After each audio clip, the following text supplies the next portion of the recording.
Opa, fala moçada, tranquilo, tudo na paz. Pessoal, essa aula foi trabalhada em sala de aula durante a semana, né? E fala sobre a China. A China e o comunismo que foi instalado lá na China, né? Na verdade, o comunismo não é o comunismo que nós aprendemos nas aulas de sociologia de Karl Marx, e sim um socialismo real, né, auto-intitulado pela própria China e também pelos meios de comunicação, de comunismo. A ideia dessa aula, pessoal, é ser dividida em duas partes. A primeira parte, um pouco mais curtinha, é entender um pouquinho da Revolução Comunista, de Mao Tse-tung, e na segunda parte, entender um pouquinho a política das quatro modernizações, né, do Deng Xiaoping, e como essa política estimulou a criação das EE, das Zonas Econômicas Especiais, e fez com que a China se tornasse aí um país tão grande, tão rico, tão assim desenvolvido não, porque ainda tem graves problemas de ordem social, mas tivesse um PIB tão grande, né? Hoje o segundo país com o maior PIB do mundo, só atrás dos Estados Unidos, e o país que mais cresce no mundo desde a década de 1980. Então vamos lá, pessoal. A primeira parte agora é entender um pouquinho o comunismo da China, não é verdade? Pessoal, só para a gente entender assim, um contexto geral. Desde 1949 que a China adota esse regime socialista, né? E socialista no reduto aí, no contexto do socialismo soviético. Hoje ela não mantém mais o mesmo regime, hoje é um regime mais híbrido, né? Na década de 1970, o país passou por um processo de abertura econômica, um socialismo de mercado, que levou a China a um grande crescimento econômico e industrial, transformando ela na segunda maior economia do mundo e na maior expressão do comércio mundial, no país que mais exporta, inclusive metendo medo nos grandes países desenvolvidos, como a Alemanha, o Japão e os Estados Unidos. Mas, apesar de todo esse progresso econômico, o país se mantém internamente fechado sob um rigoroso comando do Partido Comunista Chinês. Então vamos ver como que tudo isso aconteceu, não é verdade? Primeira questão da queda da monarquia. No final do século XIX, a monarquia já estava decadente, sofrendo influência de potências estrangeiras como a Inglaterra, o Japão. No finalzinho do século XIX, naquela região da Manchúria, né, os Estados Unidos também tinham uma influência muito grande. Na verdade, teve aí a primeira guerra sino-japonesa depois da segunda guerra, e tudo isso culminou com o fim da monarquia, com a queda da monarquia em 1912, fruto de uma forte revolução. Não é o foco dessa aula tratar da revolução nacionalista, tá, pessoal? Mas é importante vocês entenderem que teve essa revolução aí. Bom, no início do século XX, pessoal, a China passava por um grave problema socioeconômico, por uma grave instabilidade política, né? O país era partilhado em lideranças locais, sofria uma forte dependência de potências estrangeiras, mesmo tendo um novo governo. Aí surge quem, pessoal? Esse camarada aí da foto, né? O Mao Tse-tung, que funda o Partido Comunista Chinês em 1921. E começa então um grave conflito entre os nacionalistas, que haviam decretado a república, né? Dado fim à monarquia, e os comunistas. E esse conflito se estendeu até 1949 com a vitória dos comunistas. Mao Tse-tung, que era líder do Partido Comunista Chinês, instituiu um socialismo nos mesmos moldes do socialismo da União Soviética, né, do socialismo stalinista. Inclusive, pessoal, pedindo auxílio da União Soviética, que mandou vários técnicos para a China. Né? E ele promoveu uma forte estatização da economia. A primeira política, né, promovida pelo Mao Tse-tung foi o salto para a frente.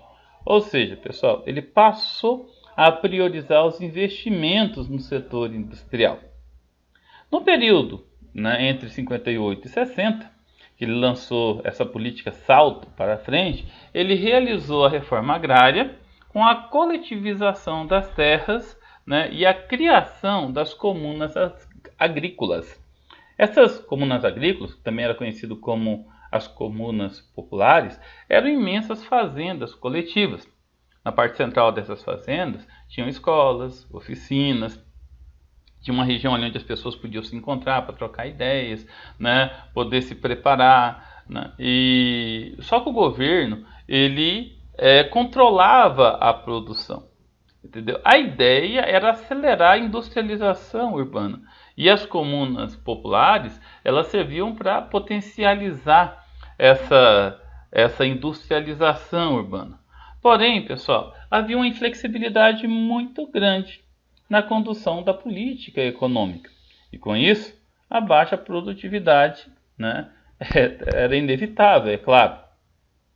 Porque o setor agrícola, assim como o setor industrial, ele precisa andar de acordo com o mercado. E a inflexibilidade na condução, tanto da produtividade agrícola quanto do setor industrial, fez com que esses setores da economia, né, a indústria e a agropecuária, né, passasse por graves problemas e começou a faltar alimento.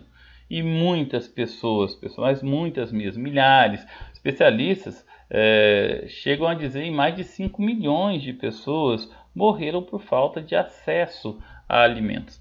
A grande maioria na zona rural. Bom, pessoal, se não bastasse isso, a China, na década de 1960, né, teve um grave problema com a União Soviética, com o governo soviético, porque a China queria manter a sua hegemonia, né, socialista, o seu poderio, e começou a investir muito em pesquisas e armamentos. Em 1964, a China faz um teste nuclear com uma bomba extremamente potente, muito mais potente do que aquela que foi soltada em Hiroshima e Nagasaki. E por conta disso, os técnicos da União Soviética são retirados da China, isso em 1965. Né? A União Soviética não aceitava perder aí a sua hegemonia militar, nuclear, dentro do bloco socialista. Só que esse rompimento, pessoal, fez a China se aproximar dos Estados Unidos. Né? Bom, gente, é claro que com todo esse problema relacionado à União Soviética, né, a oposição ao Mao Tse-tung vê aí, né, uma chance de poder se erguer, né, se poder ascender ao poder. Começa aí então aqueles que eram contra a forma como o Mao Tse-tung, né, direcionava o país, eles começam a criticar. E o Deng Xiaoping, né, ele começou a se destacar como grande opositor do governo. Para reverter essa ascensão da oposição, né, esses opositores, essas pessoas que criticavam o governo, em 1966 surge aí a grande revolução cultural proletária, ou seja, a grande revolução dos jovens, dos trabalhadores. Né? Tá, o governo, visando combater o excesso de burocratização, a oposição, uma possível volta do capitalismo, o governo instiga a população. Principalmente os jovens. Jovens é bom porque é rebelde, né? Os jovens gostam de questionar as autoridades, gostam de questionar a elite. E a elite na China era a burguesia, era aqueles opositores que eram os revisionistas, né? Que de certa forma, na visão do Mao Tse-tung, queriam instaurar o capitalismo. Pessoal, essa situação foi bastante grave. Esse período foi de muitas perseguições, de muitos assassinatos, né? Quase levou o país à beira de uma guerra civil. Vocês já ouviram falar no Livro Vermelho, né? Pois é, o Livro Vermelho foi um conjunto de doutrinas criado por Mao Tse-tung. E esse conjunto de doutrinas virou uma leitura obrigatória entre os jovens durante a Revolução Cultural. Esse período também ficou conhecido como o período do terror. Foram 10 anos, entre 1966 e 1976. Bom, alguns especialistas, pessoal, acreditam que pelo menos entre 19 e 32 milhões de pessoas foram perseguidas e assassinadas, né, por aquele grupo chamado de Esquadrão Vermelho. Né? o, ou seja, o grupo de jovens que eram liderados aí pelo núcleo do Partido Comunista, né? O grupo dos quatro, entendeu? A esposa do Mao Tse-tung, a Jiang Qing, né? E outros três líderes que faziam parte do Partido Comunista, né? Esse grupo também era conhecido como a Guarda Vermelha. Elas promoveram, né, pessoal, esses jovens, uma faxina cultural, além dos muitos assassinatos que tiveram, de muitas perseguições, tudo que era relacionado a obras de arte, livros, né, foram perseguidos e queimados, inclusive a Bíblia, né? O culto à personalidade do Mao Tse-tung se transformou, né, no grande timoneiro. Ele era o grande líder, era ele realmente que deveria conduzir o país para a tão sonhada liberdade que estaria no socialismo. Gente, no começo da década de 1970, em 1971, a China consegue entrar para a ONU no lugar que antes era ocupado por Taiwan. E de cara, o país se torna membro de segurança da ONU. Vocês sabem que os países que faziam parte do grupo dos aliados na Segunda Guerra, né, que eram membros do Conselho Permanente de Segurança da ONU. E os Estados Unidos, né, tinham uma influência muito grande junto aos demais membros, a Inglaterra, entendeu? A França e também a União Soviética na época, né? E os Estados Unidos não vetou a entrada dos chineses, muito pelo contrário, apoiou a entrada deles, porque o país, pessoal, representava um grande mercado consumidor, né? Tinha muitas regiões ali que representava, né, boas relações comerciais para os Estados Unidos e também para o lado ocidental. Então, por conta disso, os Estados Unidos não apenas vetou, como também, né, ajudou a entrada da China para a ONU e também para o Conselho Permanente de Segurança.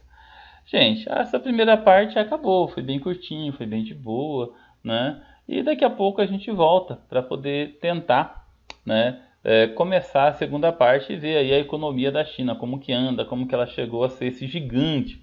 Na verdade, a segunda aula vai ser um pouquinho mais comprida, tá, pessoal? Valeu, fiquem com Deus e até a próxima.